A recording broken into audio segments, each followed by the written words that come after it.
আসসালামু আলাইকুম। কেমন আছেন আপনারা সবাই?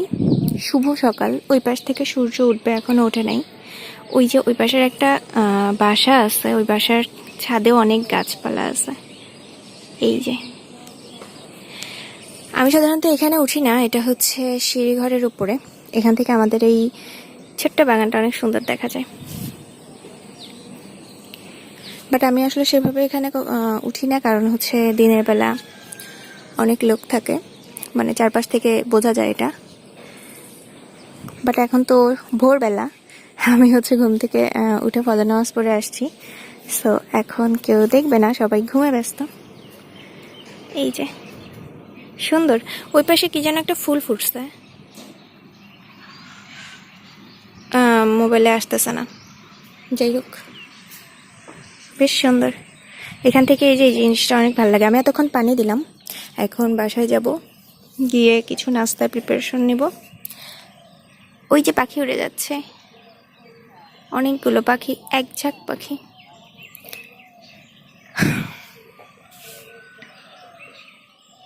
আচ্ছা, নিচে বাসায় যাই, বাসায় গিয়ে আবার ক্যামেরা অন করব। অনেক গাছপালা দেখা যাচ্ছে এখান থেকে। আমার ফোনের ক্যামেরা অতটা ভালো না, তো এই জন্য হচ্ছে আমাদের এই গাছগুলো ভালোভাবে আসতেছে না।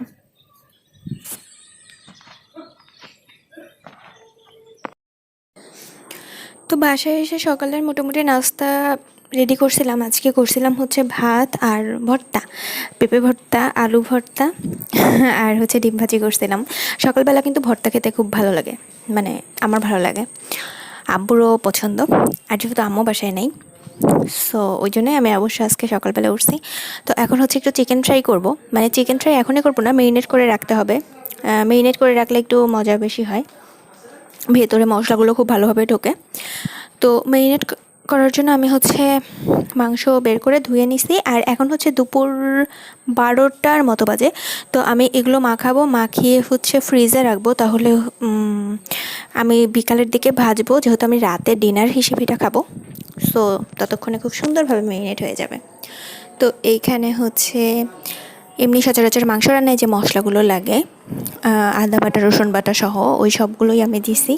দেওয়ার পর হচ্ছে গুঁড়া মশলাগুলো দিয়ে দিছি। সাথে আমি এক্সট্রা যেটা দিছি সেটা হচ্ছে গোলমরিচের গুঁড়া। গোলমরিচের গুঁড়া যারা পছন্দ করে তাদের কাছে এটা ভালো লাগবে, বাট যারা পছন্দ করে না তাদের কাছে আসলে একটু অন্যরকম লাগবে। যেহেতু আমার ভালো লাগে, আর ওই জন্য আমি গোলমরিচের গুঁড়া দিই। আর গোলমরিচের গুঁড়া কিন্তু খুব উপকারী।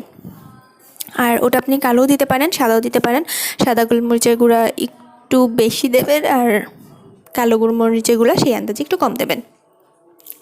সাথে আর এক্সট্রা যেটা দিচ্ছি সেটা হচ্ছে সয়া সস, আর হচ্ছে একটা ডিম।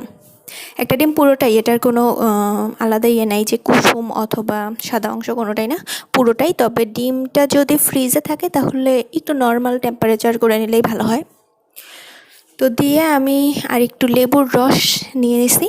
তো চিকেন ফ্রাই আসলে কম বেশি সবাই পারে, এক একজন এক এক রকম করে করে, কোনোটাই যে খারাপ বা ভালো এরকম, মানে সরি, কোনোটাই যে খারাপ হয় এরকম না। আসলে মাংসের জিনিসটা, তো মাংসটা খুব ভালোভাবে সেদ্ধ হয়ে গেলেই এটা আসলে খেতে খুব মজা লাগে। অনেকে ডিপ ফ্রাই করে মেশিনের মধ্যে দিয়ে, ওটা এমনি সিম্পল সয়া সস দিয়ে করলেও নাকি সুন্দর লাগে। তো আমি অবশ্য সেটা করিনি, বাট আমি যখন নুডলস রান্না করতাম, মানে করি আর কি, নুডলসের মধ্যে ছোট ছোট পিচ করে মাংস দিয়ে দেই, আবার পাস্তাতেও দেই। তো ওই সময় আমি করি কি, নুডলসটা হচ্ছে, সরি নুডলস না, মাংস, ভুল হচ্ছে কেন এত, মানে ওই সময় আমি নুডলস অথবা পাস্তাতে যে মাংসটা দেই, ওই মাংসটা আমি শুধুমাত্র সয়া সস দিয়ে কিছুক্ষণ, বেশি না, 5 থেকে 10 মিনিট রেখে দিই, রেখে ভেজে নেই। মানে ওটাও মাঝে মাঝে আমার ফ্যামিলিতে আমি যখন রান্না করতে বসে দেখি সবাই টুকটাক 1 পিস 2 পিস করে খাচ্ছে, যেহেতু ওটা ভাজতে ভাজতেই সেদ্ধ হয়ে যায়। তো আমি যখন নুডলস সেদ্ধ করতে বসাই, তখনই দেখা যায় আমি 5 মিনিটের মতো ওটা ম্যারিনেট করে রাখি, তারপর ভেজে ফেলি, শুধুমাত্র সয়া সস, আর কিছুই না। লবণও না, কারণ সয়া সসের মধ্যেও তো লবণ থাকে। সো এই জন্য কোনো লবণও দেওয়া হয় না, বাট ওটা কিন্তু অসম্ভব মজা লাগে। সো চিকেন ফ্রাই আসলে এরকম কোনো ধরাবাঁধা নিয়ম নেই যে এভাবেই করতে হবে, এভাবেই করতে হবে। নিজের টেস্ট অনুযায়ী, আবার মাঝে মাঝে নতুন কিছু চেষ্টা করার জন্য একটা মশলা কম দিয়ে বা একটা মশলা বাড়ায় দিয়েও কিন্তু করা যায়। মানে আমার মনে হয়। আর আমি রান্নায় আবার এই কাজটা একটু করি, দেখা যায় যে আমার এইটা একটু বাদ দিয়ে করি অথবা এটার মধ্যে এটা দেই, এরকম করে আমার একটু করার অভ্যাস। তো আমার মনে হয় ভালো লাগে, আপনারাও চেষ্টা করে দেখতে পারেন।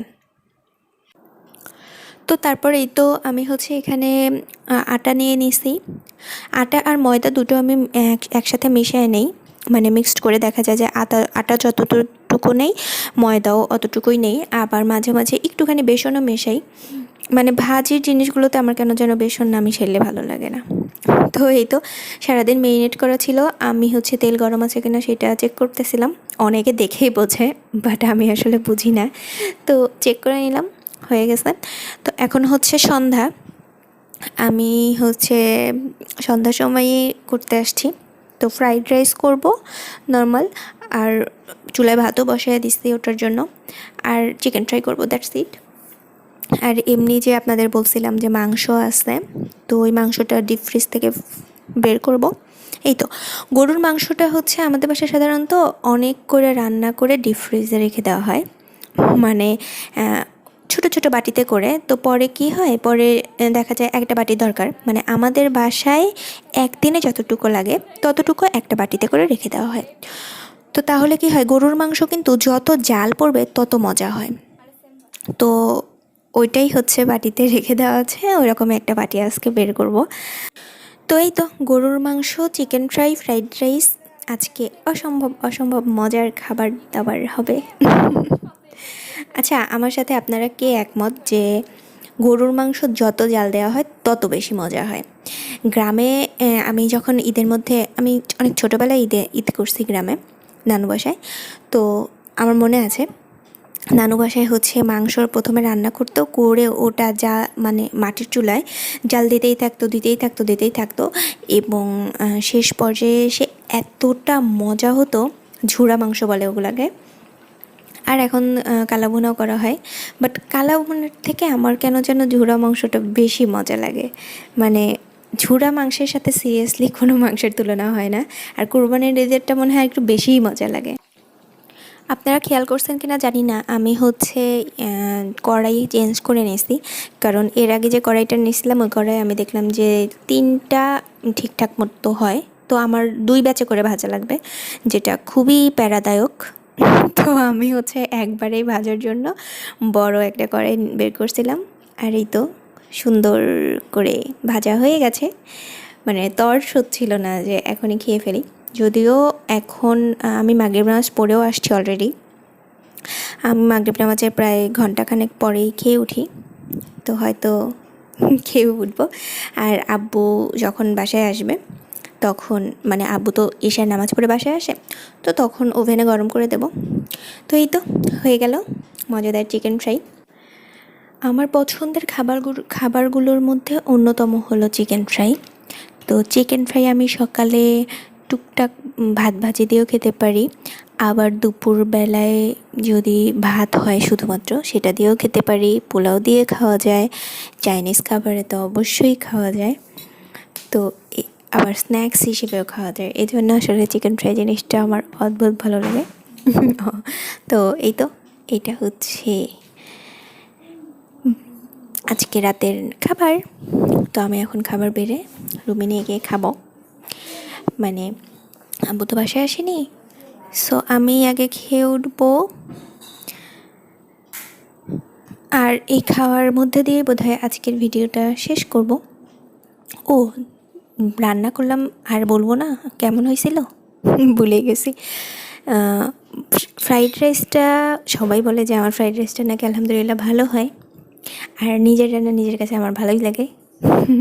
মানে নিজে রান্না করে খেতে পারি, যখন যা ইচ্ছা সেটা রান্না করে খেতে পারি, এটাই তো অনেক কিছু, তাই না? কারণ দেখা যায় যে আমি যদি রান্না করতে না পারতাম তাহলে এটা রান্না করে দাও, ওটা রান্না করে দাও, এটা খেতে ইচ্ছে করতেছে, অথবা এটা